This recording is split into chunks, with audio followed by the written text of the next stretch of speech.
अभी आपको मेरे जस्ट पीछे दिख रहा होगा मैक मिनी। क्या कह रहे हो, नहीं दिख रहा? जूम मार के दिखाता हूँ। और भाई साहब अभी जो आप ये पूरा सेटअप देख रहे हो इंक्लूडिंग दिस यूपीएस, ये मॉनिटर, ये कीबोर्ड और ये एचपी का सस्ता वाला माउस, मुझे ये सब टोटल पड़ा है 65,000 रुपए के आसपास। और अभी हाल फिलहाल एप्पल ने अपनी मैकबुक नियो को लॉन्च किया है, वो भी 70,000 की लॉन्च की है इन्होंने, और आफ्टर ऑफर वो 60,000 रुपए की पड़ जाती है आफ्टर स्टूडेंट डिस्काउंट। और मैंने ये मैक मिनी खरीदा था स्टूडेंट डिस्काउंट पर, मुझे 50,000 का पड़ा था। वैसे नॉर्मल प्राइस इसकी 60,000 रुपए है। 16 GB रैम 256 GB स्टोरेज वाले वेरिएंट की। और इस मैक मिनी M4 को मैं मतलब काफी टाइम से यूज कर रहा हूँ, ऑलमोस्ट 1 साल मुझे होने वाला है। मतलब 1 साल तो नहीं, उससे कम ही होगा, लेकिन हाँ अच्छा खासा मुझे हो गया है टाइम, इसे 7-8 महीने से ऊपर हो गए हैं। और इस मैक मिनी में मैंने बहुत सारी वीडियोस एडिट की हैं, कैमरे की 4K वीडियोस भी एडिट की हैं, तो वो भी मैं आपको बताऊँ। ये कुत्ते भौंकना बंद करे तो मैं आगे बोलूँ। सोनी के कैमरा की 4K वीडियो भी मैंने इसमें एडिट करके देखी है, वो भी भाई साहब स्मूथली एडिट हो जाती है। मतलब वो वीडियो में प्रीमियर के अंदर फुल पर चला रहा था, उसके बावजूद भी भाई साहब स्मूथली चल रहा था सब कुछ। तो मतलब ये वाली सारी चीजें मैं बातचीत करूंगा, और ये भी बताऊंगा कि क्या M5 मिनी इस साल लॉन्च होने वाला है या फिर ये M4 मिनी ही आपके लिए बेटर चॉइस है। तो शुरू करें वीडियो। यार कहाँ पहुंच जाते हो यार, पता नहीं। वीडियो शुरू कर, अरे कुत्ते, वीडियो शुरू कर दी पर डब्बा रखना भूल गया था, अब रख दिया मैंने। और अगर मैं बात करूं, देखो यहाँ पर सेटअप की अपने पूरे, तो ये जो मॉनिटर है ये MSI का मॉनिटर है, और ये 2K मॉनिटर है, 27 इंच वाला है। और ये मैंने अमेजोन से खरीदा था, मेरे एक दोस्त ने पहले ये मॉनिटर खरीदा हुआ था, और ये मॉनिटर मेरे को पड़ा है 13,000 रुपए का। हालांकि इस मॉनिटर की जो प्राइस है वो बहुत ज्यादा ऊपर नीचे चलती रहती है, कभी ये 11 साढ़े 11,000 का भी मिल जाता है, कभी 12-13,000 का भी मिलता है, और कभी कभी ये 15,000 तक भी मिलता है। तो उस टाइम जब मैंने खरीदा था उस टाइम ये 13,000 का था, तो थोड़ा सा लॉस तो हुआ। लेकिन भाई साहब इस प्राइस में इस मॉनिटर की क्वालिटी काफी सही है। अगर मैं यहाँ पर बिल्ड क्वालिटी की बात करूँ, बिल्ड क्वालिटी मतलब इस प्राइस में थोड़ा सा तो देखो रहता है कि यहाँ आपको बिल्ड क्वालिटी उतनी अच्छी नहीं मिलेगी, या तो आपको पिक्चर क्वालिटी अच्छी मिलेगी या तो आपको बिल्ड क्वालिटी अच्छी मिलेगी। इसकी पिक्चर क्वालिटी ज्यादा अच्छी है, बिल्ड क्वालिटी ठीक ठीक है। मतलब ऐसा नहीं बोलूंगा कि बेकार ही है। अगर मैं हाथ लगाता हूँ, देखो यहाँ पर कितना इसमें शेक आ रहा है। और दूसरा इस मॉनिटर में एक और चीज बढ़िया है कि अगर मैं यहाँ पर बात करूँ इसके स्टैंड की, तो यहाँ पर फोन स्टैंड भी मिल जाता है साथ में, मैं अपना फोन यहाँ पर लगा सकता हूँ। और फिर इसमें इनबिल्ट स्टीरियो स्पीकर्स भी मिलते हैं, जिनकी साउंड क्वालिटी मतलब ठीक है। 2-2 वोल्ट के 2 स्पीकर हैं इसमें। लेकिन यहाँ पर अगर मैं बात करूँ इस मॉनिटर की पिक्चर क्वालिटी के बारे में, तो अगर देखो आपको कलर ग्रेडिंग वगैरह करनी है तो थोड़ा सा डिफरेंस तो आता है फोन की डिस्प्ले में और इस डिस्प्ले में। लेकिन फिर वही है कि ये IPS डिस्प्ले है और फोन की जो डिस्प्ले है वो OLED डिस्प्ले है, तो वहां पर कलर्स का डिफरेंस आता ही है। बाकी ये जो मॉनिटर है ये 100 हर्ट्ज के रिफ्रेश रेट के साथ आता है, अगर आपको गेमिंग वगैरह के लिए चाहिए वो भी सही है। दूसरा 100% sRGB को सपोर्ट करता है। 300 निट्स की पीक ब्राइटनेस है, मतलब इंडोर जैसे मैं अभी यूज करता हूँ यहाँ पर, तो यहाँ पर कोई दिक्कत नहीं है। और आउटडोर तो मैं मतलब कहाँ ही ले जाके यूज करूंगा, वहां तो इसकी पावर ही लगातार ढूंढता रह जाऊंगा कहाँ लगाऊं। तो मतलब आउटडोर का तो कोई केस है ही नहीं, मतलब इसको यूज करने का। इंडोर 300 निट्स ब्राइटनेस काफी होती है। ज्यादातर मैं रात को यूज करता हूँ, रात को तो मैं वैसे भी थोड़ी ब्राइटनेस कम करके यूज करता हूँ, बहुत ज्यादा हो जाती है, आंखों में चुभने लग जाती है। बाकी 10 बिट कलर डेप्थ को भी ये सपोर्ट करता है, मतलब 1 बिलियन तक कलर ये शो कर सकता है। दूसरी चीज यहाँ पर अगर मैं मॉनिटर से हट के बात करूँ, वो है ये HP का कीबोर्ड। ये मैंने खरीदा था कुछ 1450 रुपए का, ये फ्लिपकार्ट से खरीदा था मैंने। और ये मतलब वीडियो एडिटिंग के लिए छोटा कीबोर्ड अच्छा लगता है मेरे को, मतलब कॉम्पैक्ट चीजें ज्यादा आसानी होती हैं काम करने में, ज्यादा फास्ट काम हो जाता है, तो इसीलिए मैंने ये छोटा कीबोर्ड खरीदा था। और मुझे ऐसा कीबोर्ड चाहिए था जो विंडोज और मैक दोनों में काम कर जाए। मतलब ज्यादातर जो कीबोर्ड आते हैं वायरलेस वाले और कॉम्पैक्ट वाले, वो या तो प्योर मैक के लिए बने होते हैं या तो वो होते हैं प्योर विंडोज के लिए, या फिर जो दोनों में कंपेटेबल होते हैं वो महंगे होते हैं। लेकिन ये वाला जो कीबोर्ड है ये HP का मिल गया था, ये रहा डब्बा मेरे पास। और ये वाले कीबोर्ड की क्वालिटी भी भाई साहब एक नंबर। मतलब मैं ऑफिस में जो यूज करता हूँ वो दूसरा वाला करता हूँ, मैं लॉजिटेक का ये वाला यूज करता हूँ, और ये महंगा है। शुरू में तो सोचा था मैंने ले लूं, लेकिन फिर नहीं यार बहुत महंगा है, इतने में तो 2 आ जाएंगे ये, और काम सेम ही कर रहे हैं, तो इसीलिए मैंने ये वाला खरीदा। और सही चल रहा है अभी तक, कोई प्रॉब्लम नहीं है, कॉम्पैक्टनेस बढ़िया, कीज बढ़िया। और बाकी अगर मैं माउस की बात करूँ तो माउस ये वाला है सस्ता वाला, ये कुछ 300 रुपए का खरीदा था मैंने, ये फ्लिपकार्ट से खरीदा था, फ्लिपकार्ट मिनट से। पहली बार मैंने कोई प्रोडक्ट खरीदा था फ्लिपकार्ट मिनट से, ये खरीदा था भाई साहब 6-7 मिनट में डिलीवर हो गया था। मैं ऑर्डर करके भूल गया, मैंने कुछ ऑर्डर भी किया था, फिर फोन आता है कि भाई ऑर्डर आ गया है आपका,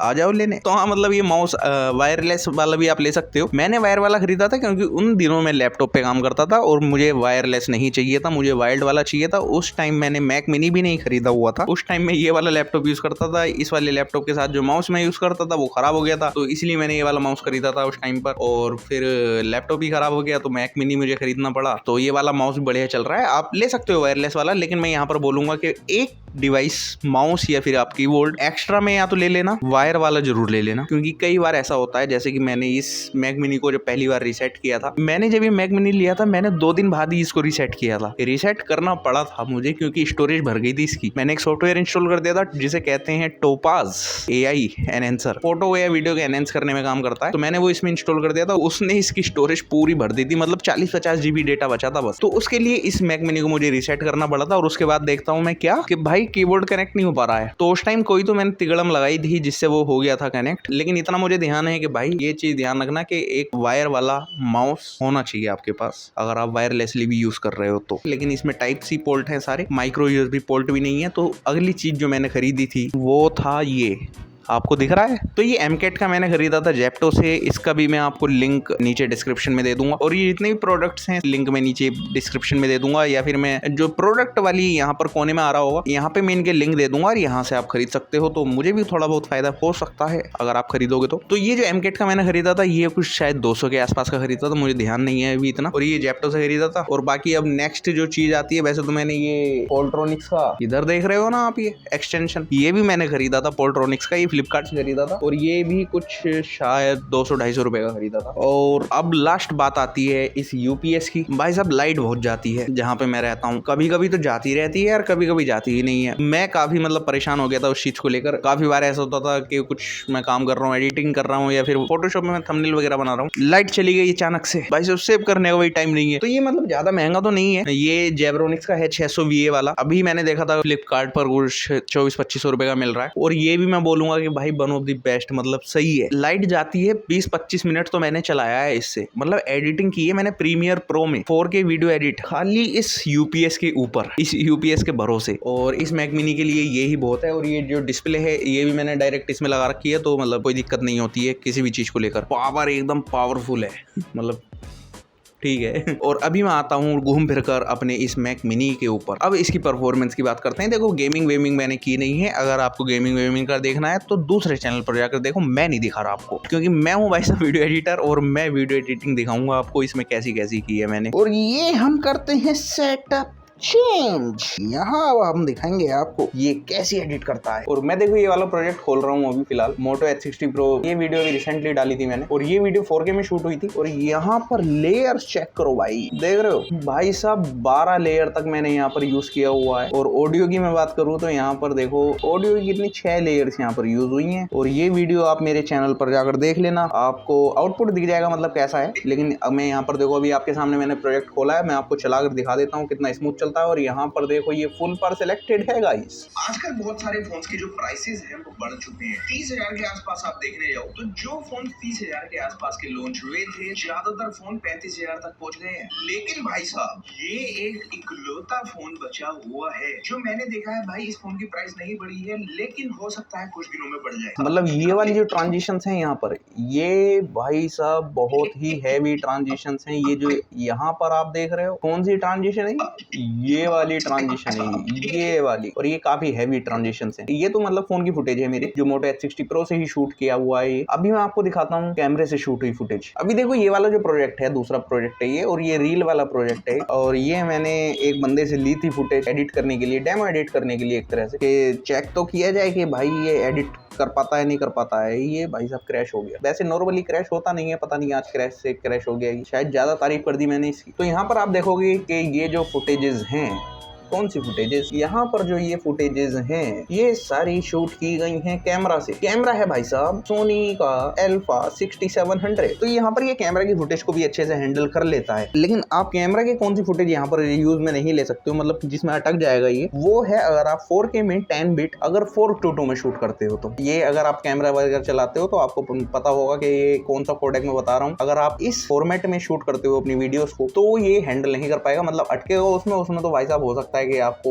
1/8 पे करनी पड़ जाए। और आपका बड़ा प्रोजेक्ट है तो आपको SSD पे एडिट करनी पड़ेगी वो, क्योंकि इसमें जो स्टोरेज है वो है यहाँ पर लिखा हुआ ही नहीं है। रुको यहाँ जाते हैं और ये है 245 GB, जिसमें से 233 GB तो यूज हो रखी है भाई साहब। तो मतलब देख लो कैसी हालत हो जाती है। तो आपको एक्स्ट्रा SSD लेनी पड़ेगी यहाँ पर।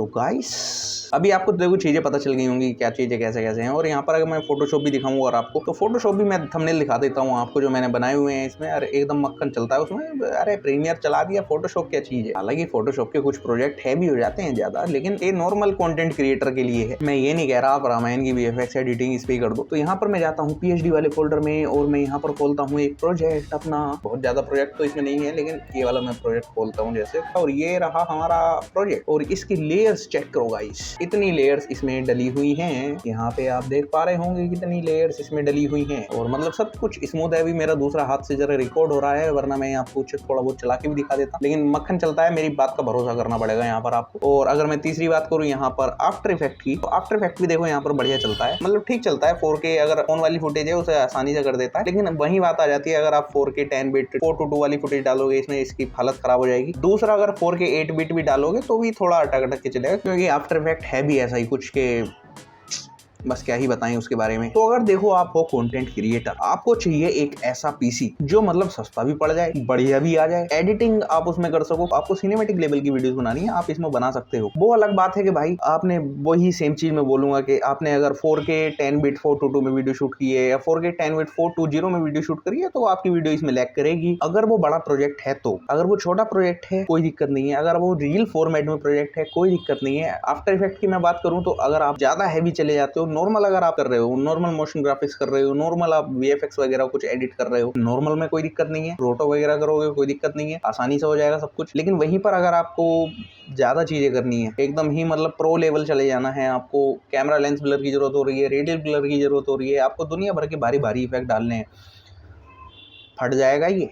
तो बस आपको अगर वीडियो अच्छी लगी हो लाइक कर दो, शेयर कर दो। और क्या आप इस मैक मिनी को खरीदने वाले हो वो भी कमेंट में बता देना। या फिर मैंने जैसे बात की थी मैक मिनी M5 की, तो वो शायद आप जून तक रुक सकते हो, क्योंकि जून में जो है WWDC इवेंट है एप्पल का, और उसमें अनाउंस हो जाएगा। तो आप जून तक रुक जाओ। अगर जून तक नहीं रुक सकते तो आप इस पीसी को ले सकते हो। अगर जून तक रुक सकते हो तो मैक मिनी M5 अगर लॉन्च होता है आप उसको ले लेना, इसको छोड़कर। और मिलता हूँ मैं आपसे अगली वीडियो में, तब तक के लिए गुड बाय।